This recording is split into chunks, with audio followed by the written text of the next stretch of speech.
داویه ده عدول کته هندر پیشی چو بر عفدی و سینی دا بروی.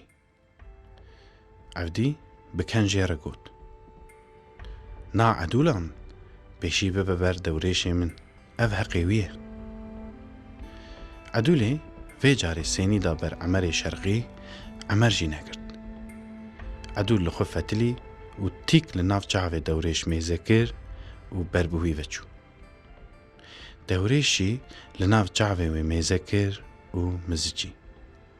جاوه هر دو اوین دارا لحف دالیقین. جاوه وان جهف ندکتن. عدولی لبر دوریش سکنی و سینی دا بر همو کسان بینا خو گرد و لدوریش میزکرن. دوریشی لعدولی میزکر. هر دو اوین داران حسرتا 4 سالان دوی بینا گنده بهراند. دوریش فینجانا فرفوری گرد بسر لیو دوی خدا بردا خواری. روی عدولی ترش بو. گوتنج دوی وی در ند کتن. نکار بو تشتکی بیشه. آگره کتن ناوا دلی عدولی و هر دچو گرتر دبو. پشره دوریش پاشاره گوت. آپو فرمانا تل سرسری من لی 2 شرطی مهنه. 1 از حوالی خو ببجیرم شرط دودیان از تنی شتره ببیشم. دوریشی من مفهم کر کتیه چه بیشی. ایدی همو کس اشکره دزانن. اف جوات بلا باش گوی خو بدمن. دنگیم بلا رند وروان. از عدولی بدمته. جغینی عدولی هر کس که خوش بو. دوریش حوالی خو بجارد و گوت. از 1 سعدونی برای من 2 و سف و بوزان آب عمر شرقی 3 و 4 چلوی ایزولی 5 هر دو لاوی مست فرحی دودکی عدنان و فرحان 6 و 7 باگر آغای کربو 8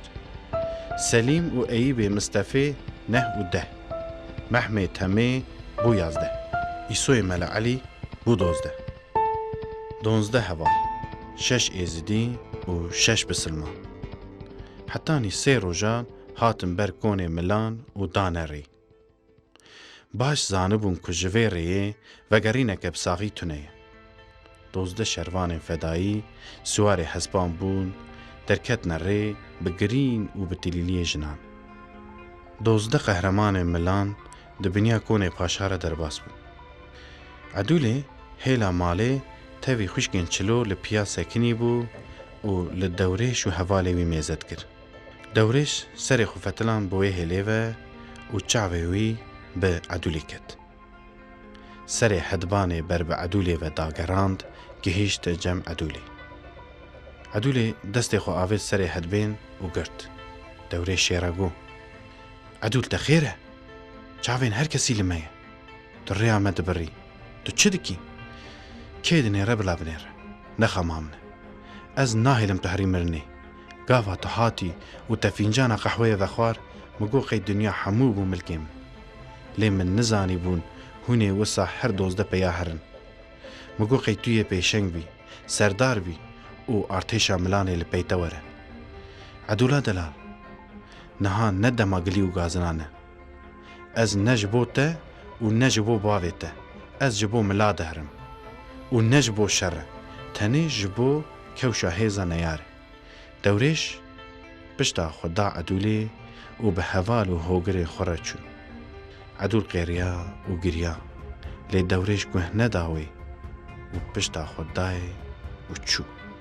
در روزان لچولا سیورگی به حسبان بنی گرما هاوینی لسر ریا خود دوام کرن هاتم بر زنارکی بینا خوودان دوریش دید که سعدون بهم عده جه پرسی برای دلال تخیره ام دچن جنگ و دیلانی گرک تو بوی کیف خوش و سربلند بی تو جبو چه بهم عده که کیمن تو جیزانی از شر ناترسم لی ام ازدینه ملان بسلمان و زور تمر پاشا جبر وی 2 جاره ام خاپاند برای من ام نجبو پاشا دچن شر ام جبو گلی خود چن لی عدولی دوریش بیدنگ ما سعدون هنکی سکنی و دیسا دوام کرد 5 خوشکین چلو هنه و ببرانه عدنان و فەرحان دەرگستینە پشتی 6 مەهان مەی گۆڤەند بگرتاش بۆوان ژغێنی سەلیم و مستۆ کەس تونەیە نەفشێوان بەردەوام بکە و ئەز و تو ئەم تەنێ دو لاوەند ماڵە باوێ خوددا قەی تمە هەموویان ji بۆ عەدولێ فەداتکی دەورێش ڕادبە سەرخۆ و دبێژە گەلی هەواڵە مە گوهدار بکن کیژ وە دخوازە vegere bila vegere di dilê kê de xema malbat û evîna wan heye bila vegerin min jî dê û bavê xwe û delaliya xwe li paş xwe hîşt û min jiyana xwe da ser vê rêyê ji bo ax û welat kî tê bila were de haydê dewrêş gotina xwe qedand û siwarê hedbanê xwe bû û çû yazde heval bê dengman û ecêbmayî li derwêş nêrin pêşî Sehdûn rabû paşê jî hevalê wê rabûn û yek bi yek ketine pey derwêş nêzîkî kepeza kîkan kirin mêze kirin di siwar li ser sekirîne û riya wan dipên nêzîkî her du siwarê sekinan dîbûn dewrêş efer nas kir û çû cem wî efer got lo derwêş o birako qey paşa tu şandî ser me ev çi fitne û fesadî ye lê tu çawa hatî çi bû ji hevaltî û biratiyan me qey tu yê şûrê xwe li ser me de rakî ne ji bo birakujiyê hatime ji bo parastina gelê xwe hatime efer ku ne bi sebeba birakujiyê be tu vegere bila zor temir paşa were min qehweya sozdariyê vexwariyê ji niha û pê de ev şer şerê min e heke tu birayê min bî vegere mala xwe û dev ji şer berde me ji bo zordestiya temir paşa serî hilda ku tu bi biratiya min qayîl nebî me bigire û bibe nav milan bêje ku min serdarê ereba girtiye ku ji te bawer nekin li ber çavê wan me bikuje lêbelê li vir nesekine hêzê ereb û Tirkmenan li pişt vî girê reşin heke te bibînin ez ê nikaribim te xilas bikim efer çi got çi negot dewrêş biryara xwe neguhert û ji hevdû veqetiyan gava efer çû ji hêla etşanê dengê hirobiyan dihat û toz û tebera ber lingê dilûl û hespan bibû dûxan û bi ser wan ketibû derwêş got hevalno şerê me dest pê kir em ê êdî nikarin xwe ji ber wan vedizin de em xwe bigînin diyarê girê etşanê dewrêş şûrê xwe kişand û bi hevalê xwe re êrîşê hezar neyara kir armanca derwêş ew bû ku hêzê neyara bişkîne û bigîje girê etşanê dozde lehengê milan êrîşî 5000 ereb û Tirkmen kir bi dengê şûr û mertalan di nava toz û dumanan ketin nav neyara û yekîtiya wan şikandin û gihîştin ser girê etşanê dewrêş dît ku xelasî tune ji Sehdûn re got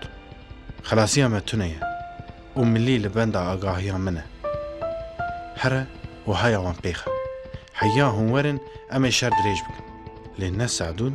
ne jî hevalekî din qebûl kir ji ber wê derwêş sekinî û fikirî lê tirê nedît Sehdûn di carekê de êrîş bir ser neyar û got an yekîtî an jî mirin dewrêş û hevalê wî kêliyekê şaşman û çîlo got rabin hevalno dem dema yekîtiyê ye tev ketine nava şer gava 5000 leşker bi 12 şervanan re ketin şer wext nîvro bû heta esirkî şer berdewam dikir û hîn yek şervan jî neketibû erdê şervan westiya bûn lê şer bi dijwarî berdewam dikir dewrêş çav li çîlo xist çîlo birîndar bû û tîrek li singê wê werbibû derwêş xwe avêt nav neyaran ku bigihîje çîlo lê neyar berneda ku derwêş bigîje wî heta dewrêş sê leşker kuşt û gihîşt çîlo ji hespê xwe kete erdê û di binê lingê hespa dema li aliyê din Sehdûn jî birîndar bû dewrêş lez û bez gihîşt Sehdûn û ew girt bire sergir hevalê din pey wan hatin Sehdûn li hespê kirin û ber bi milan şand di nava neyaran da kose wês hebû dewrêş dixwest ku pêşî wî bikuje heya serdarê neyar jê hebû û gazî kose wês kir serdar dixwest ku wî bi kar bîne kose wês tirsiya û pirsek hate hişê wî û got heke hûn dixwazin ez ê wî bikişînme pey xwe û bibe maliyê kolemişkan hûn me biparêzin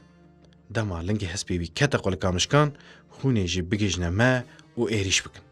li ser girê etşanê derwêş û şervanê wî dîsa ketine şer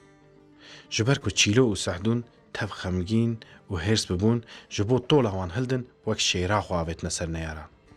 ارت سور ببون جبر مریه لشکر و حسبان دورش مرن هوال خو یک به یک دید پیشی فرحان و ادنان کتن بشر باگر چیلو سلیم و ایب مصطفى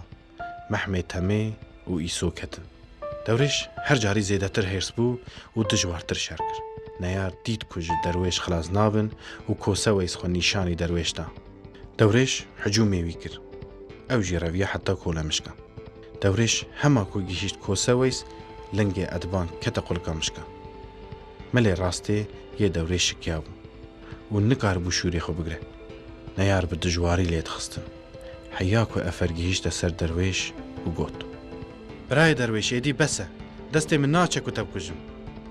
درویش بی حال ایدی نکار شر بکه و دسکنه افر جهز بی خو بیاد و تی بر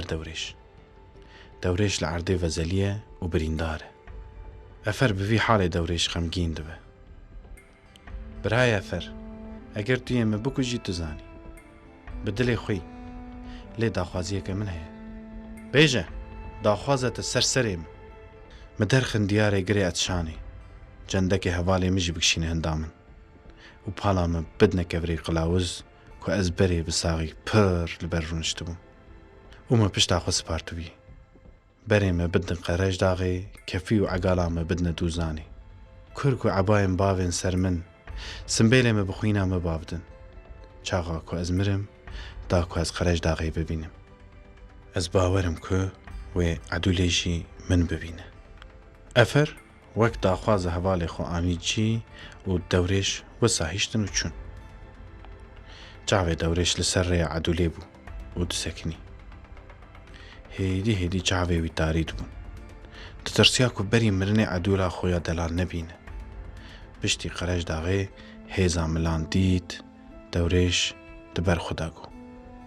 بقي جا عدولا من بقي جوايا از دمرم هيفيا من حياكو عدول جهشت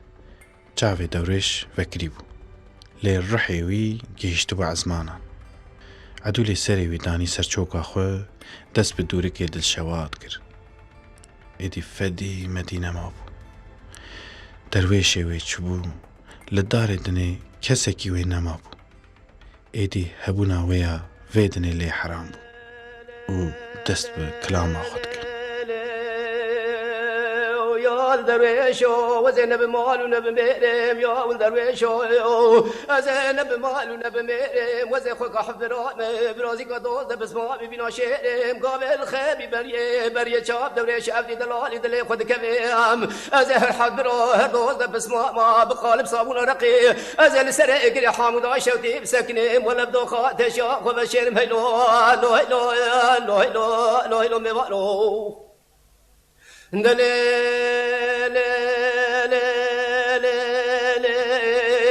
أنا درويش تقولي لك شيء من تمالك زوري زابيش تنابي رمال خرابي من تمالك زوري زابيش تنابي من اشتد بكونك رش عربي بيسو شهر سوني ميرك تنابي داري بنابي دبس بك من سنگ كونابي كنت عردي بري كونابي دتي رجي طابي بخده مسود خوليا بيش درويش عبدي دلالي دلي خو مكسكي نابي هلو هلو هلو هلو هلو هلو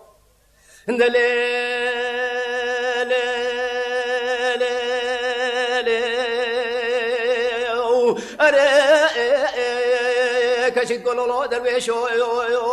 خذ برقة بابي حامودة بشوت برك الراس دوزي برقة بابي حامودة بشوت برك الراس دوزي دم فوز عبد العزيز شوتي بسرد خوزي رامو صالح خيزبوك صالح ولا بابي شاخينا بول ونبربون صلاة صالح لمن درويش دلم هفت نازر آدوزي لو لو لو لو لو لو